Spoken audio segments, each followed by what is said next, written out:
জামালপুরে জিঞ্জিরাম নদীতে বন্যার পানি বৃদ্ধি পেয়েছে। তীব্র ভাঙন দেখা দিয়েছে সানন্দবাড়ি জিঞ্জিরাম সেতুর পাশে। এদিকে নদীর ভাঙন রোধে মানববন্ধন করছে বাগেরহাটের রমজাইপুর পোলহাটবাসী। আরও জানাচ্ছেন সহকর্মী এস সোহান।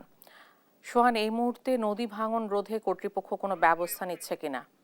সোহান, নদী ভাঙন রোধে কর্তৃপক্ষ কোনো ব্যবস্থা নিচ্ছে কিনা বিস্তারিত জানাবেন। রমজাইপুর যে গ্রাম, সেই গ্রাম কিন্তু বিগত কয়েক বছর ধরে ভাঙতে শুরু করেছে এবং মোংলা ঘুষিয়াখালী চ্যানেলের যে নদীতীর, সেই নদীতীর ভাঙনের ফলে এই গ্রাম এখন কিন্তু বিলীনের পথে।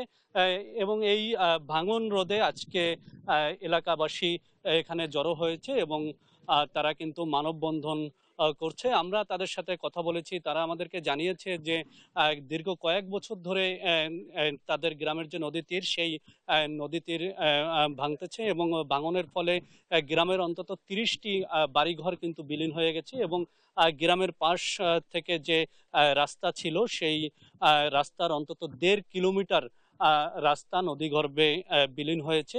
এবং এই নদী ভাঙনের কারণ হিসেবে গ্রামবাসী আমাদেরকে জানিয়েছে যে এই যে মোংলা ঘষিয়াখালী চ্যানেল, এই চ্যানেলের একসময় নাব্যতা হারিয়ে যায় এবং নাব্যতা সৃষ্টির জন্য যখন নদী খনন শুরু হয়েছে, সেই খননটা এসে রেকর্ডে যে নদী ছিল, নদী যে জায়গায় ছিল, সেই জায়গা অনুযায়ী সঠিকভাবে খনন হয়নি, যার ফলে কিন্তু এই গ্রাম ভাঙন শুরু হয়েছে এবং এই ভাঙন কোনোভাবেই থামছে না। এবং পানি উন্নয়ন বোর্ড ভাঙন রোধে এখন পর্যন্ত দৃশ্যমান কোনো ব্যবস্থা নেয়নি। এখানে এই নদী ভাঙনে ক্ষতিগ্রস্ত এলাকাবাসী রয়েছে, তাদের কাছে আমরা একটু জানতে চাই যে আসলে কি অবস্থা, কি সমস্যা ভোগ করছেন আপনারা। আমাদের এখানে পানি সবসময়ের জন্য প্রায় পানি ভরা থাকে বর্ষাকালে। আমাদের এখানে ছেলেমেয়েরা স্কুলে যেতে পারে না আমার এই পানির জন্যে। এই নদী ভেঙে ভেড়িভাত ভেঙে সব গ্রামের ভিতর পানি সবসময়ের জন্য থাকে।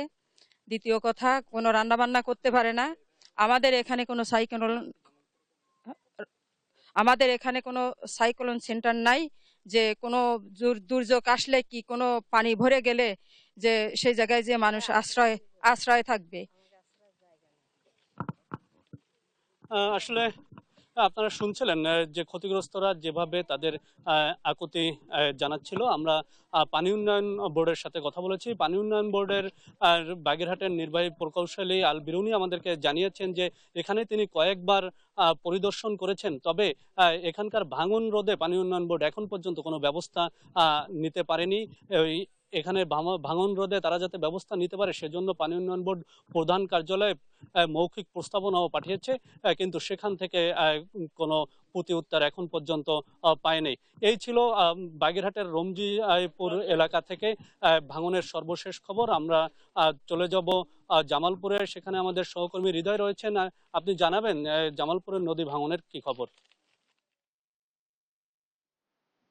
জি সোহান, আপনি যেটি বলছিলেন যে জামালপুরে কিন্তু জিঞ্জিরাম নদীতে এখনো বিপদসীমার উপর দিয়ে পানি প্রবাহিত হচ্ছে এবং পানি প্রবাহিত হওয়ার কারণে এই জিঞ্জিরাম নদীর তীরবর্তী বিভিন্ন স্থানে তীব্র ভাঙন দেখা দিয়েছে। আর এই ভাঙনের কারণে কিন্তু নিঃস্ব হয়ে গেছে অনেক পরিবার।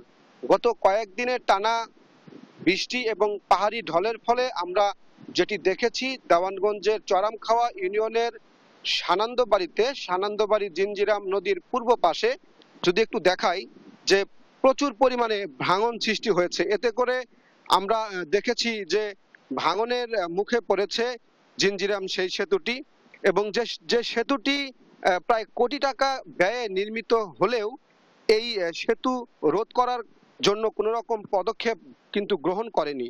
এবং এই স্থানটিতে প্রায় প্রত্যেক বছর ভাঙলেও এই বিষয়ে কোনো রকম পদক্ষেপ আমরা এখনো প্রশাসনের পক্ষ থেকে দেখতে পারিনি। আমরা একটু কথা বলতে চাইবো এই স্থানে যারা ভাঙন কবলিত যারা রয়েছে তাদের সাথে একটু কথা বলতে চাইবো। এই যে ভাঙন প্রত্যেক বছরই হচ্ছে, আসলে প্রশাসন থেকে আপনাদের মানে কি বলা হচ্ছে এবং কেমন ক্ষয়ক্ষতি হচ্ছে?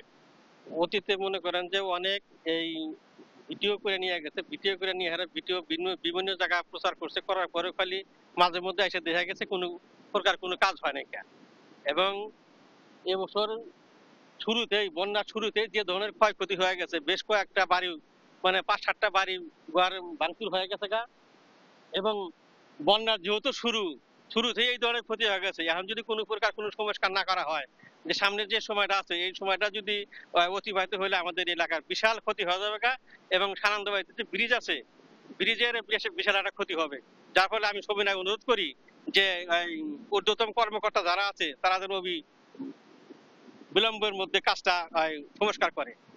জি, এই যে আসলে যেটি শুনছিলেন যে মূলত এই জিঞ্জিরাম সেতুটি রক্ষার জন্য এখন পর্যন্ত প্রশাসন থেকে তেমন কোনো ব্যবস্থা গ্রহণ করেনি, এবং এই জিঞ্জিরাম সেতুর পাশাপাশি এই জিঞ্জিরাম নদীর তীরবর্তী বিভিন্ন স্থানে কিন্তু নদী ভাঙছে। আসলে এই ছিল জামালপুর থেকে জিঞ্জিরাম নদীর তীরবর্তী নদী ভাঙনের সর্বশেষ খবর।